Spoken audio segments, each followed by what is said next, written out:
नमो नमः। हाँ तो प्यारे बच्चों, आज हम कक्षा 12 की संस्कृत विषय के अंतर्गत जो पाठाधारित समस्त पदानाम विग्रह, जो पाठ पर आधारित जो हमारे पास समास विग्रह करने को आते हैं उसको समझने का आज प्रयास करेंगे। और ये हमारा आज पहला पाठ अनुशासनम पर आधारित जो सामासिक पद हैं उस सामासिक पदों का विग्रह हम किस प्रकार से करना है उसको समझने का प्रयास करते हैं।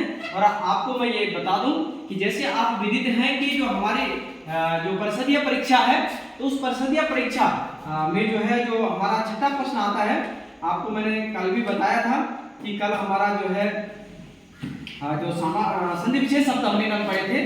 तो आज इसमें हम ये छठा प्रश्न आप देख रहे होंगे कि अधोलिखितेषु वाक्येषु रेखांकित पदानाम विग्रह लेखनीया।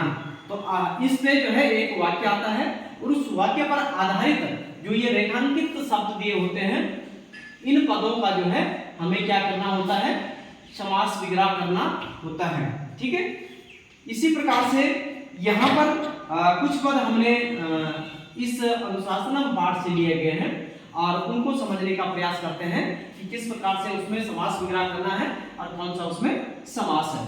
ठीक है, जैसे मैं आपको बता दूं 2025 में यही शब्द जो आपको पर्यातंतु शब्द दिखाई दे रहा है, तो यह देख लीजिएगा यहाँ पर आपको अगर ये स्पष्ट रूप से दिखाई दे रहा होगा तो ये देख लीजिएगा, यहाँ पर आप देख लीजिएगा छठा प्रश्न का पहला प्रश्न खंड जिसमें आ रखा है प्रजातंतुम मां व्यवच्छेदसी। प्रजातंतुम मां व्यवच्छेदसी और प्रजातंतुम को क्या कर रखा है, इसको रेखांकित कर रखा है। तो इस शब्द को आप देख लीजिएगा, यहाँ पर हमने किस प्रकार से विच्छेद किया है, प्रजाया तंतु। इसका समास विग्रह क्या होगा, प्रजाया तंतु। और ये षष्ठी तत्पुरुष समास का उदाहरण है। ये क्या है, षष्ठी तत्पुरुष समास का उदाहरण है। समझ गया? तो इसी प्रकार से पूरा वाक्य आएगा, लेकिन हमें वाक्य से ज्यादा संबंध नहीं रखना है। जो रेखांकित पद होगा उस पद में हमें समास विग्रह करना होता है। समास का नाम भी नहीं पूछा जाता, लेकिन जानकारी के लिए हमारे यहाँ जानकारी होनी चाहिए कि कौन सा समास से समास का क्या नाम है उसको हमें समझना है। यहाँ देख लीजिएगा अंतेवासी, इसमें समास विग्रह क्या होगा, अंते वसती। और यह है आलुक तत्पुरुष, आलुक समास है। इसी प्रकार से प्रजातंतु, प्रजाया तंतु, और ये षष्ठी तत्पुरुष समास है। ठीक है, इसमें षष्ठी विभक्ति का प्रयोग यहाँ पर किया गया है। अनवद्यानि ना अवद्यानि, और ये नंग तत्पुरुष समास, तत्पुरुष समास का एक भेद होता है, नंग तत्पुरुष समास, आमने नहीं, नामने नहीं, इसमें जो है इस समास के अंतर्गत आता है। उपास्यानि, उपासितम योग्यानि, अर्थात ये अव्ययी भाव समास है। ठीक है, इसमें एक पद अव्यय होता है। कर्म विचिकित्सा, यहाँ पर देख लीजिएगा कर्माणि विचिकित्सा, और यह सप्तमी तत्पुरुष समास का उदाहरण है। आलुच्छा, यहाँ पर ना लुच्छा, नंग तत्पुरुष समास है, और यहाँ पर भी आपने नंग तत्पुरुष समास को यहाँ पर देखा है।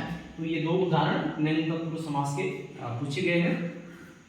धर्म कामा, धर्मस्य कामा, और ये भी षष्ठी तत्पुरुष समास है, जिसमें भी षष्ठी विभक्ति का प्रयोग धर्मस्य, यहाँ पर षष्ठी विभक्ति का प्रयोग किया गया है। तो यह षष्ठी तत्पुरुष समास है। इसी प्रकार से वेदोपनिषद, वेदस्य उपनिषद, अर्थात यह भी षष्ठी तत्पुरुष समास का ही उदाहरण है, क्योंकि इसमें भी जो है षष्ठी विभक्ति का प्रयोग किया गया है। तो इस प्रकार से यह अनुशासनम जो पाठ है, इस अनुशासनम पाठ पर आधारित जो सामासिक पद हैं और समस्त उनका जो है समास विग्रह किया गया है, वो इस तालिका के माध्यम से, इस सारणी के माध्यम से हमने समझा है। तो आज के लिए इतने काफी। नमस्कार, नमो नमः, धन्यवाद।